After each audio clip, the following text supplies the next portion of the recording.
You walked into the grocery store with the same list you've had for years, same brands, same quantities, same items.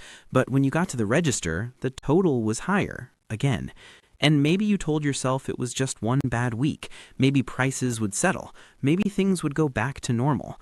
They haven't. And here's the hard truth. They're not going to.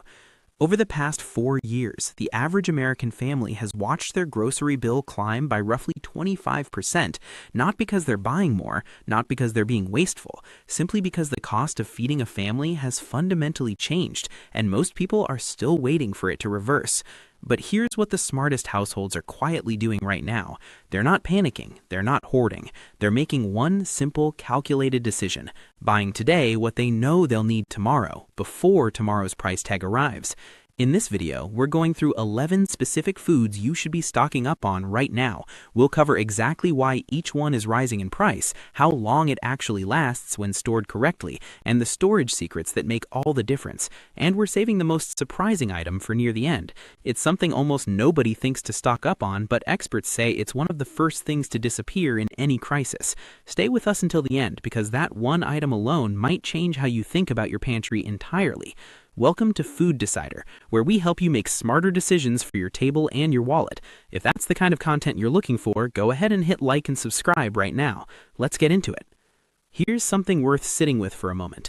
8 out of 15 main grocery categories are projected to rise above their historical averages in 2026. Not 1 or 2 categories, 8 simultaneously. That's not a blip in the data, that's a pattern. And understanding what's driving it is the first step to doing something smart about it. Let's start with wheat. Climate disruptions in major wheat-growing regions have created real volatility in cereal and bakery production. That means pasta, bread, flour, the everyday staples that feel like they should always be cheap are becoming less predictable in price. When harvests underperform, the supply tightens and the cost gets passed directly to you at the register. Then there's olive oil. Spain and Italy together produce about 70% of the world's olive oil.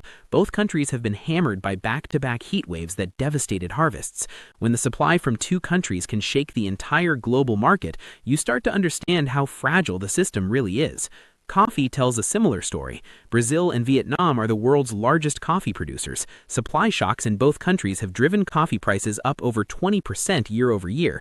The USDA isn't projecting a quick recovery. The underlying conditions that caused the shortage, climate stress, reduced yields, logistical bottlenecks, don't fix themselves overnight. The experts are saying lower prices are still years away. And then there's beef. The U.S. cattle herd right now is at its lowest level since the 1950s. Let that sink in. Since the 1950s. Drought conditions, supply chain disruptions, rising feed costs, and even parasite outbreaks have all compounded into a crisis that has pushed beef prices up 72% since 2020. The USDA has been direct about this. Beef prices will remain volatile for the foreseeable future. Even rice, which billions of people around the world depend on as a daily staple, has been impacted. India, the world's largest rice exporter, has drastically cut its exports, tightening global supply and causing prices to spike in markets that relied on that flow. Now add to all of that the quiet pressure building in vegetable oil markets, where crops that used to go toward food are increasingly being diverted for biofuel production. Less supply for the same demand means higher prices for consumers. The point isn't to overwhelm you with bad news. The point is this. These aren't random fluctuations. They're connected, structural, and in many cases slow to reverse. Waiting for prices to drop before you act is in many ways the most expensive strategy available to you right now. Every week you delay is a week you're paying more for the same item. So the question isn't whether to stock up, it's what to stock up on and how to do it right. Let's start with the foods that offer the longest shelf lives, the ones where proper storage can literally keep food usable for decades. These are the foundation of any smart, inflation-resistant pantry. White rice is at the top of that list for a reason. Unlike brown rice, white rice has had its bran layer removed, and it's that bran layer that causes faster spoilage. Stored in food-grade buckets with airtight Gamma Seal lids, white rice can last up to 30 years. 30 years! The key additions are bay leaves, which naturally repel insects, and oxygen absorbers, which eliminate the air that bacteria and pests need to thrive. Drop them in before sealing, and you've essentially created a long-term food reserve from one of the most affordable staples on the planet. Dried lentils and beans sit right alongside rice in terms of longevity. Black beans, pinto beans, chickpeas, stored dry, sealed, and kept cool, they can last 25 to 30 years. 1 cup of cooked beans delivers roughly the same protein as 3 ounces of chicken, but at a fraction of the cost. If you're buying from bulk bins, you're looking at around $1.50 per pound, compared to packaged versions that charge 2 to 3 times more for the same product. The same storage rules apply. Airtight containers. Chickpeas specifically are worth watching right now because rising demand from plant-based eating trends combined with soaring beef prices means their price is already climbing. Salt is a category unto itself. Pure sodium chloride essentially never expires. Archaeologists have found salt deposits thousands of years old that were still usable. Store it sealed in airtight glass jars, away from moisture, and it will outlast everything else in your pantry. It's also worth noting that salt plays a role beyond seasoning. It's essential for human physiology, and historically it has served as one of the most stable and universal forms of value in times of scarcity. White sugar shares that same indefinite shelf life. Sugar is essentially hostile to bacteria. Its chemistry makes it nearly impossible for microorganisms to survive in it. That's why it has historically been used for food preservation.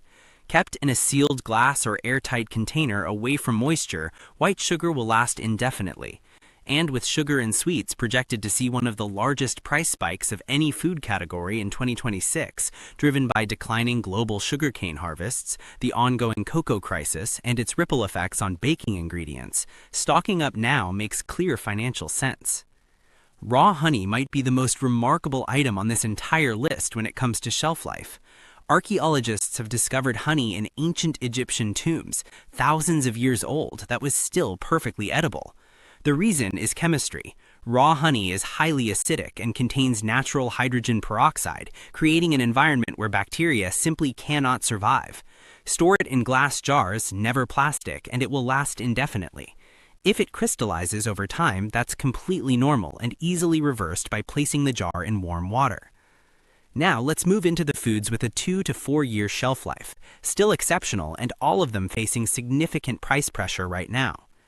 Dried pasta lasts up to 2 years past its printed date when stored in airtight containers in a cool, dark place.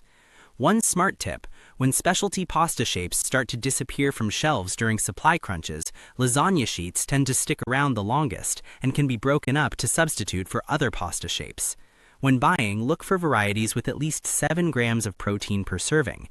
The slight price difference pays off in nutritional value. Cooking oils are a category a lot of people overlook, but they shouldn't. Extra virgin olive oil stored in dark glass bottles away from light and heat lasts up to 2 years. Refined coconut oil can last 2 years unrefrigerated in a cool, dry place. The key for both is temperature. Aim for around 70 degrees Fahrenheit and always keep them in dark containers to prevent oxidation.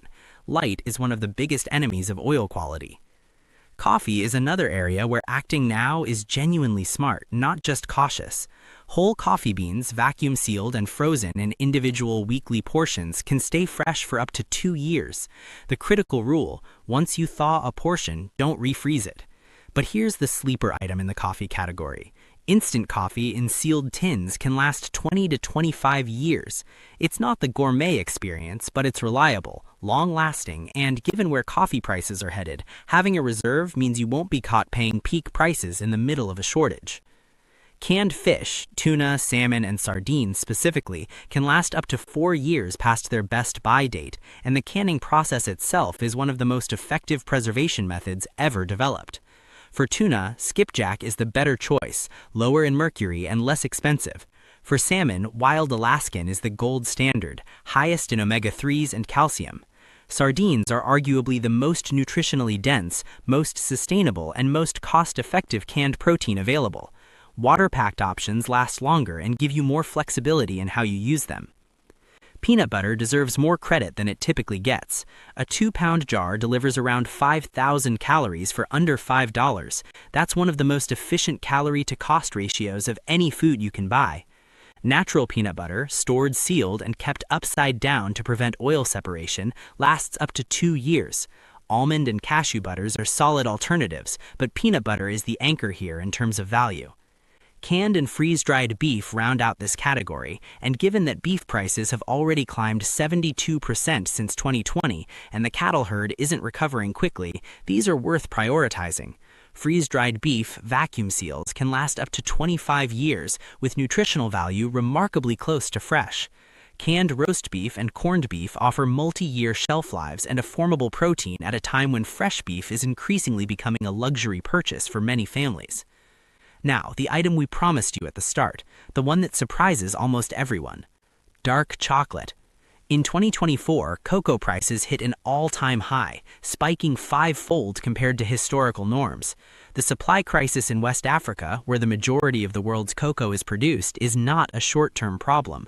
The trees are aging, climate threats are intensifying, disease is spreading, labor shortages are worsening, and even as raw material prices have shown some easing, grocery store shelf prices haven't come down to reflect it. Consumers are still absorbing the impact. Dark chocolate at 70% cacao or higher, properly vacuum sealed with a silica gel packet and stored at around 65 degrees Fahrenheit, can last up to 2 years. The higher cacao content means less sugar and greater shelf stability. Brands like Lint's 90%, Green and Black's 85%, and Endangered Species 88% are worth having on hand. But here's the deeper reason this makes the list, and it's not just nutritional. Dark chocolate is calorie-dense and rich in magnesium, iron, fiber. But beyond the numbers, it serves a psychological function that is genuinely underestimated. In every documented supply disruption or crisis, chocolate disappears from shelves almost immediately. Not because it's a survival necessity, but because in difficult times, small comforts matter. They anchor routine. They maintain morale. A pantry built only on calories without any consideration for well-being is a pantry that's harder to sustain mentally and emotionally.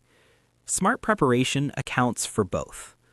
Now that you know what to stock, let's talk about how to build this pantry without blowing your budget, overwhelming your storage space, or making one chaotic shopping trip you'll regret.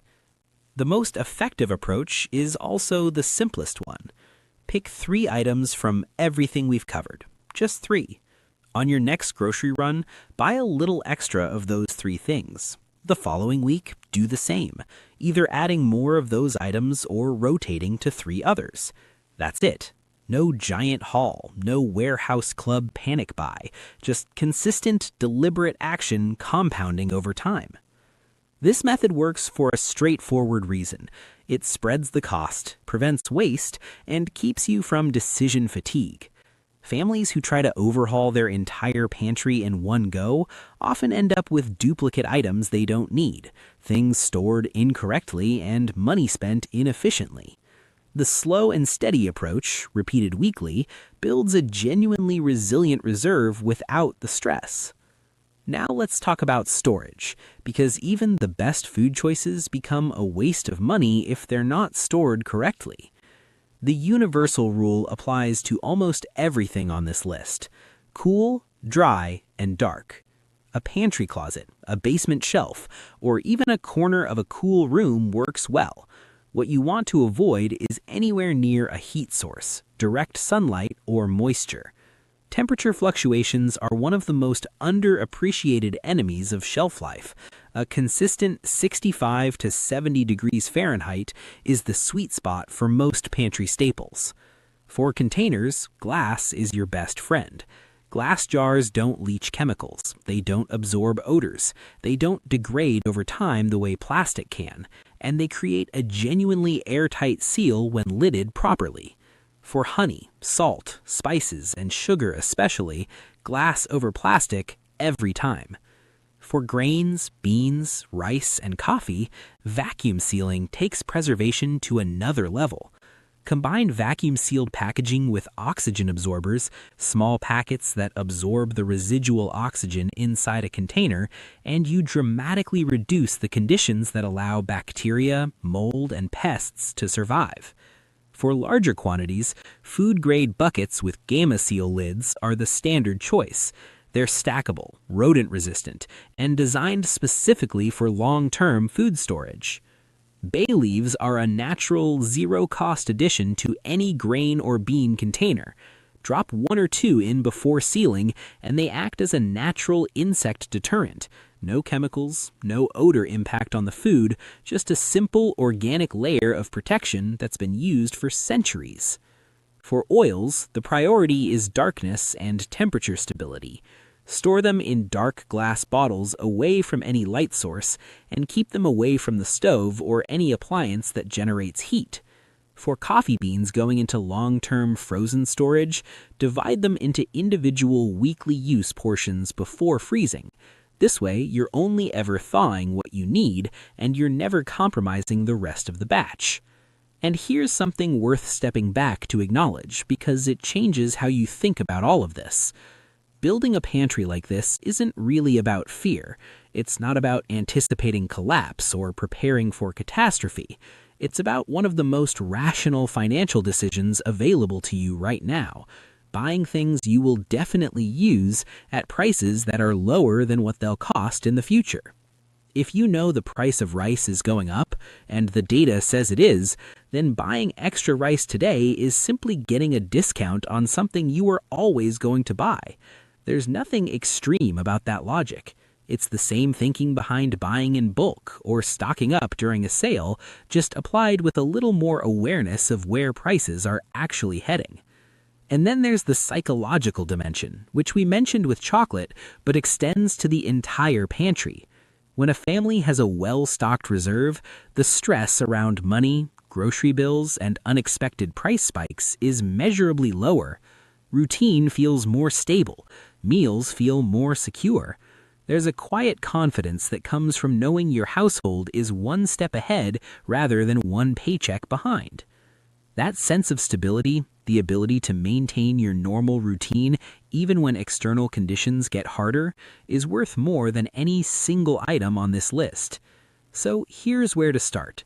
Choose 3 items, add a little extra this week, invest in a few glass jars and airtight containers, keep things cool, dry, and away from light, and do it again next week. The families who will feel this inflation the least aren't the ones who earn the most. They're the ones who acted the earliest, quietly, consistently, and without waiting for things to get worse before they got started. That's the play. And now you know